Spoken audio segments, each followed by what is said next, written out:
Assalamualaikum warahmatullahi wabarakatuh. Selamat pagi anak-anak kelas 7 SMP Negeri 2 Kelapa Kampit. Kali ini kita akan belajar PKN bab 1. Jadi silakan kalian buka buku paket PKN-nya, itu halaman 1 dengan materi perumusan dan penetapan Pancasila sebagai dasar negara. Oke, silakan ya dibuka buku paketnya. Nah, setelah kalian buka itu pada kali ini di pertemuan pertama ini kalian akan mempelajari bagaimana proses perumusan dan penetapan Pancasila sebagai dasar negara.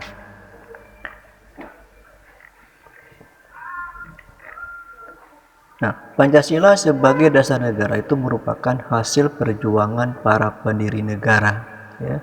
Ini seperti yang diucapkan oleh proklamator kita, yaitu Insinyur Soekarno, yang beliau pernah mengatakan jangan sekali-sekali melupakan sejarah.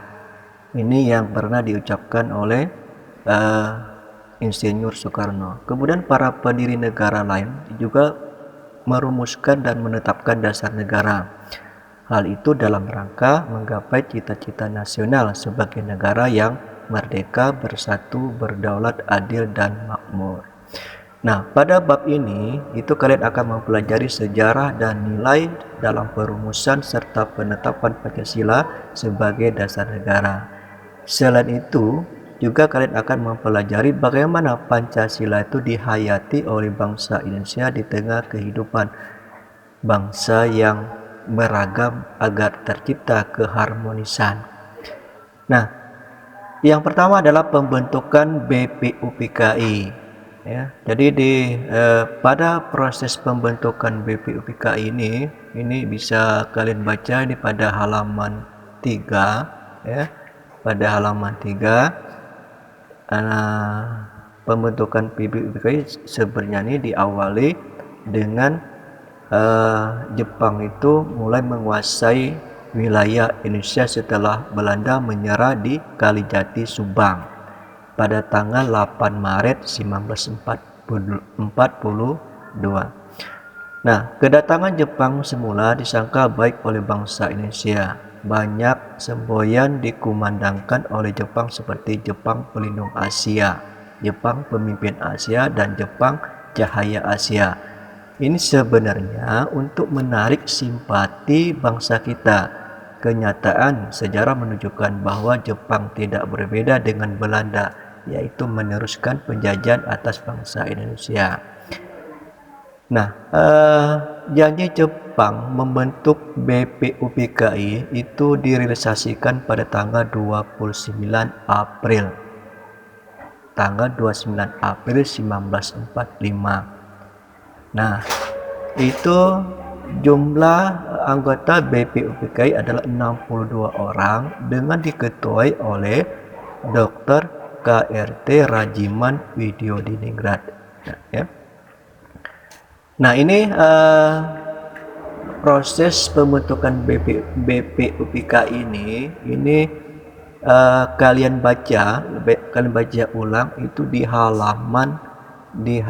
pada halaman 5, ya, pada halaman 5.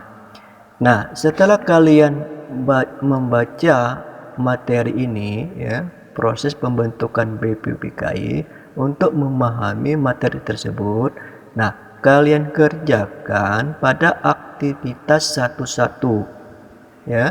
Ini pada halaman 5, kerjakan aktivitas 1-1. Yang pertama, pembentukan BPUPKI. Nah, di sini kalian uraikan, ya, pembentukan BPUPKI itu gimana sejarahnya, yang membentuknya siapa, anggotanya siapa, ketuanya siapa. Nah, cara menjawabnya nanti dilihat di halaman ini, ya, di halaman ini. Nah, nanti ini kalian rangkum, nanti dibuat rangkuman untuk menjawab yang pertama tadi, pembentukan BPUPKI. Nah, kemudian keanggotaan BPUPKI. Nah, ini kalian cari sini. Nah, siapa ketuanya, anggotanya siapa. Kemudian yang tugas BPUPKI. Nah, ini kalian uraikan. Tugas BPUPKI itu apa? Yang keempat adalah sidang BPUPKI. Nah, ini kalian cari BPUPKI ini berapa kali melaksanakan sidang BPUPKI dan hasilnya apa? Nah, misalnya gini, sidang BPUPKI 2 kali. Nah, sidang pertamanya apa hasilnya? Sidang kedua apa hasilnya? Nah, yang tugas aktivitas satu-satu ini nanti kalian kerjakan di buku tugas PKN. Nah, setelah dikerjakan tugas tersebut, setelah kalian mengerjakan tugas tersebut, nanti difoto, tugasnya difoto, ya difoto, lalu dikirim di Google Classroom, ya. Jadi Bapak ulangi lagi, tugasnya dibuat di buku tugas PKN, kemudian tugas tersebut nanti dikirim di Classroom. Oke, itu ya tugas untuk materi hari ini, apa yang bisa kalian kerjakan hari ini. Jadi Bapak akhiri, wassalamualaikum warahmatullahi wabarakatuh.